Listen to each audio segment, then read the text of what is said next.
Sedikit saya ingin jelaskan konsep syukur di sini teman-teman sekalian. Ada hadis Nabi SAW yang menjelaskan kepada kita, selalulah bersyukur, selalulah lihat orang yang di bawah kalian, maka kalian akan bersyukur, karena itu akan menambah nikmatnya Allah. Kaidahnya kata ulama, kalau kita diberikan nikmat, kita lihat orang yang di bawah kita. Kalau kita diberikan cobaan, lihat orang yang di atas kita. Contohnya, kalau kita masih pakai sepeda teman-teman sekalian, jangan lihat orang yang pakai motor, kita tidak akan pernah bersyukur. Syukuri sepeda, Allah akan pindahkan ke motor. Kita lagi naik motor, jangan lihat orang yang punya mobil, kita tidak akan bersyukur. Lihat orang yang naik sepeda. Kita punya mobil satu tahun 2012, jangan lihat orang yang 2015, tidak akan bersyukur. Syukuri yang ada. Kita pakai mobil satu, jangan lihat orang yang punya dua mobil, kita tidak akan bersyukur. Selalu lihat orang yang di bawah, kata Nabi SAW. Kita jalan kaki pun, naik sepeda ada orang jalan kaki, kita jalan kaki ada orang yang puntung kakinya, gitu kan. Lihat selalu orang yang di bawah, kita akan selalu bersyukur. Dan hanya itu yang Allah minta. Syukuri, alhamdulillah, alhamdulillah, itu saja. Sebagian ulama salaf dari sahabat dan tabi'in teman-teman sekalian, kalau lagi bergerak, bekerja, jalan, beraktivitas, lisan mereka kalau tidak lagi ngobrol sama orang, kalau bukan alhamdulillah, astagfirullah, dua saja. Syukuri nikmat Allah, bertobat kalau ada dosa. Ini dua kata kuncinya. Alhamdulillah, alhamdulillah, alhamdulillah. Terus astagfirullah, astagfirullah, astagfirullah. Terus begitu, berzikir kepada Allah SWT. Sampai dinukil Syekh bin Baz rahimahullah, seorang mufti Saudi yang sudah meninggal, aslinya dari Yaman tapi warga negara Saudi yang buta matanya. Beliau rahimahullah, kalau lagi terima telepon, dinukil oleh dari murid-muridnya, kalau lagi terima telepon, kalau beliau lagi dengarkan pembicaraan orang yang sedang mengeluh, beliau sambil berzikir. Alhamdulillah, alhamdulillah, alhamdulillah, subhanallah, alhamdulillah, la ilaha illallah, Allahu akbar, astagfirullah. Lagi berzikir, gitu kan? Kalau sudah saja beliau jawab. Jadi tidak ada waktu jeda kosong. Selalu berzikir kepada Allah Subhanahu wa taala. Jeda lampu merah teman-teman sekalian, berzikir kepada Allah, alhamdulillah, alhamdulillah, syukuri terlalu nikmat Allah. Karena ini passwordnya, ini kata kunci untuk bertambah nikmat dengan kalimat itu. Cuma sayangnya kita mau bersyukur, ya, kalau kita anggap itu nikmat. Saya menemukan penelitian saya pribadi di teman-teman di lapangan kita ini. Kenapa banyak umat Islam yang jarang bersyukur? Karena mereka mau bersyukur kalau yang sudah dianggap oleh dia nikmat. Kalau dia belum anggap nikmat, dia tidak bersyukur. Misal, targetnya mobil, Allah masih kasih motor, dia tidak syukur itu motor. Kamu naik apa datang? Naik motor. Mana motor kamu? Itu tuh yang sudah butut, tuh sudah 5 tahun. Padahal motor ini sudah banyak ngantar dia kemana-mana, gitu kan? Coba alhamdulillah ini motor saya, masya Allah berjasa. Insya Allah sebulan kemudian Allah ganti. Gitu. Syukuri dulu yang ada, gitu kan? Orang banyak mengeluh, tidak mau bersyukur karena dia belum anggap nikmat. Dia targetnya rumah besar, Allah masih kasih rumah kecil, tidak disyukuri. Ini rumah saya, tapi sering gini, tapi masih kecil, tapi masih begini. Ada orang subhanallah dari pertama ketemu sampai pisah semuanya keluhan.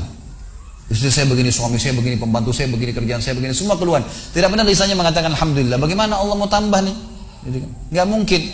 Baik, tingkatan manusia. Kalau kita diberikan cobaan, lihat orang yang lebih berat teman-teman saya. Kalau kita flu, ada orang flu dan demam. Jangan lihat orang yang sehat, karena kita tidak bersyukur, gitu kan? Atau kita tidak bisa sabar. Kalau kita flu dan demam, ada orang flu demam rematik. Kita flu demam rematik, ada orang stroke. Kita stroke, ada orang meninggal, maksimal mati, gitu kan? Baik, ada orang yang lebih berat daripada kita, maka kita selalu bisa menjalani kehidupan, gitu kan? Harus begitu memang konsepnya. Dan kata para ulama, manusia ada 3 tingkatan. Tingkatan pertama, tingkatan orang yang paling bawah, bobrok sekali. Dikasih nikmat tidak pernah bersyukur, apalagi cobaan. Ini orang dari pertama ketemu sampai pulang tadi keluhan semua. Semuanya keluhan, tidak pernah lisannya bilang alhamdulillah. Bagaimana keluarga kamu? Istri saya cerewet, suami saya jahat, ini, kerjaan saya tidak baik, saya kerja begini. Padahal dia hidup nih, nafasnya masih masuk gratis nih, nafas. Padahal kalau dia sesak nafas, bayar tabung berapa juta tuh di rumah sakit. Masih bisa bernafas, tidak bersyukur kepada Allah SWT. Ini manusia paling bobrok. Apalagi kalau cobaan datang, flu satu kampung tahu dia flu tuh. Ada golongan yang kedua, orang mukmin. Ini standar, kata Nabi SAW, ajaban di amri mu'min. Sungguh mengagumkan perkara orang mukmin. Wala yakunu dzalika illa lil mu'min. Dan itu tidak dimiliki kecuali orang beriman. In asabahu sarra syakar wa in asabahu dharra sabar. Kalau dia diberikan nikmat dia bersyukur, kalau diberikan cobaan dia bersabar. Udah. Dan sabar ini teman-teman sekalian tangkap definisi dari saya. Sabar itu bukan elus dada duduk manis, salah. Indonesia suka itu sabar, ya disuruh duduk. Bukan, salah. Sabar itu kata ulama adalah menerima takdir Allah, lalu ikhtiar cari jalan keluarnya. Itu sabar. Kita bangun pagi sakit nih, flu. Terima dulu takdirnya Allah. Allah lagi coba saya. Lalu ikhtiar minum obat. Itu sabar namanya. Jadi bukan sabar duduk manis. Ya sudahlah nanti Allah sembuhin. Kalau enggak. Enggak bisa. Ini harus difahamin ya. Standar, orang yang standar adalah orang mukmin tadi. Ada orang yang di atasnya. Kata ulama, diberikan nikmat bersyukur, diberikan cobaan bersyukur. Ini tingkatan tertinggi. Selalu lisannya pun bersyukur. Bahkan sebagian ulama salaf dari sahabat dan tabi'in, mereka malah bermuhasabah, beristighfar kepada Allah kalau dalam 1 tahun tidak pernah sakit.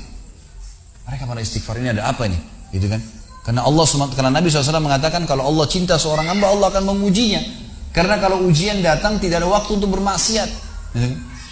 Mana ada waktu bermaksiat kalau lagi sakit, lagi ada cobaan, lagi ada utang banyak dipikirin, gitu kan?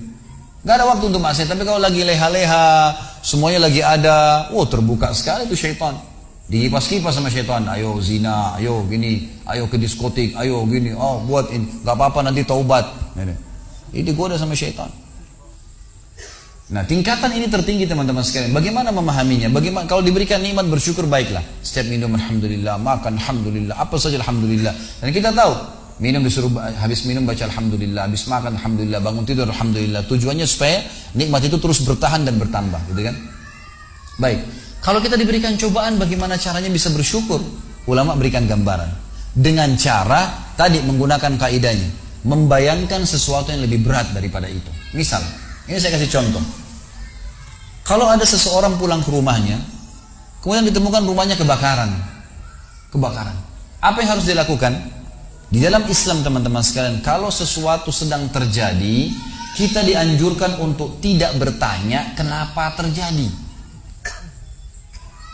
Sudah selesai, kata Nabi SAW, kalau terjadi sesuatu pada kalian, ucapkan qaddarallahu ma syaa fa'al. Allah sudah takdirkan, Allah berbuat yang Dia mau. Sudah selesai, gitu kan? Kalau kita pulang ke rumah, ternyata rumah kita kebakaran. Yang kita harus lakukan dalam Islam, kata para ulama, tidak bertanya kenapa kebakaran, tapi solusinya. Apa jalan keluarnya? Baik, panggil tetangga, ambil air, telepon pemadam kebakaran, ikhtiar. Itu tugas kita. Kalau lagi datang musibah, kita ikhtiar, gitu kan? Sambil menikmati prosesnya. Ternyata rumahnya juga hangus, nggak ditemukan sedikit pun. Apakah dia masih bisa bersyukur teman-teman sekalian? Jawabannya iya, dengan sangat jelas. Dia bisa mengatakan alhamdulillah saya nggak di rumah pada saat itu. Kalau saya di rumah, saya ikut terbakar. Dan puncak daripada masalah kalau seseorang sedang ditimpa musibah teman-teman sekalian, kata ulama, adalah puncak mustajabnya doa. Puncak mustajabnya doa. Jadi kalau musibah sedang datang, itu luar biasa hubungan seorang hamba dengan Tuhannya. Allah ijabah doa-doanya itu. Apalagi kalau dia terzalimi, itu luar biasa. Kesempatan. Kenapa? Pas kena. Baik. Saya pernah punya pengalaman teman-teman sekalian. Waktu itu namanya manusia dicoba. Saya pernah ada cobaan, ada beberapa hal yang saya ingin bayar di Jakarta dan terlambat. Saya datang mau khutbah Jumat di masjid. Ini bukan masalah riya. Jadi antum bisa menceritakan sesuatu kalau bisa bermanfaat bagi orang dan kontrol masalah riyanya. Fa'amma binikmati rabbika fahadits. Nikmat Tuhanmu ceritakan, hai Muhammad, kalau memang bisa memberikan manfaat kepada orang lain. Dan bukan riya itu kan kalau kita iyakan, kalau kita tidak iyakan tidak akan riya. Makanya Sa'id bin Musayyib rahimahullah pernah berkata, saya 40 tahun sholat, gitu kan? Selama 40 tahun tidak pernah ketinggalan takbiratul ihram pertama imam. Dia ceritakan tentang dirinya. Dia tahu dirinya nggak riya, dia cuma berikan manfaat kepada orang. Sementara Nabi SAW mengatakan siapa yang bisa menjaga 40 hari saja, tidak kehilangan takbiratul ihram pertama imam Allah Akbar dan juga Allah Akbar, maka dia diselamatkan dari sifat kemunafikan. Selamanya nggak pernah dusta itu. Selamanya nggak bakal ungkirin janji. Selamanya tidak akan berkhianat di amanah, gitu kan? Baik, teman-teman sekalian, saya pernah ada di musibah, kemudian ada masalah yang saya hadapi, lalu saya datang mau khutbah Jumat. Waktu itu masih agak lama, sekitar jam 10:30, jam 12 duhurnya. Saya masuk belum sholat duha, saya masuk masjid, saya sholat. Subhanallah, saya masuk di depan mimbar. Saya yakin tidak ada orang lihat. Lagi sholat, sujud, saya lagi asyik betul. Saya rasakan kenikmatan sujud dalam berdoa itu. Pada saat musibah, beda sekali dengan sekarang. Sekarang saya mau coba nangis, nggak bisa. Susah. Pada saat itu nangis sama Allah, ya Allah mudahin, ya Allah gini, ya Allah mudahin. Kita enak sekali kayak lagi curhat sama Allah gitu. Merasa nikmat, sampai rasanya nggak mau angkat kepala dari sujudnya. Selesai salam, subhanallah, saya duduk sambil mau baca surah Al-Kahfi di hari Jumat. Rupanya antara mimbar dengan tembok masjid ada celah sedikit. Ada satu bapak rambutnya putih sekali. Dia memang jemaah masjid saya, selalu hadir di pengajian di situ. Di sebuah kampus di Jakarta Timur. Kemudian dia masuk ke depan mimbar lalu dia bilang, Ustaz, saya mau tanya, Ustaz sudah pernah susun belum doa-doa yang sering dibaca di khutbah Jumat? Saya pengen tahu dari Al-Quran. Saya bilang belum Pak, belum susun sampai sekarang. Tapi insya Allah satu waktu kalau Allah mudahin saya susun gitu. Ternyata bukan itu yang dia mau tanyakan. Dia bilang, Ustaz saya mau tanya, tadi Ustaz saya sempat lihat sujud, kok lama? Lagi baca apa Ustaz? Gitu. Saya bilang, enggak Pak, saya lagi ada masalah sama Allah. Saya curhat sama Allah, enak, merasa nyaman, cuma itu saja gitu.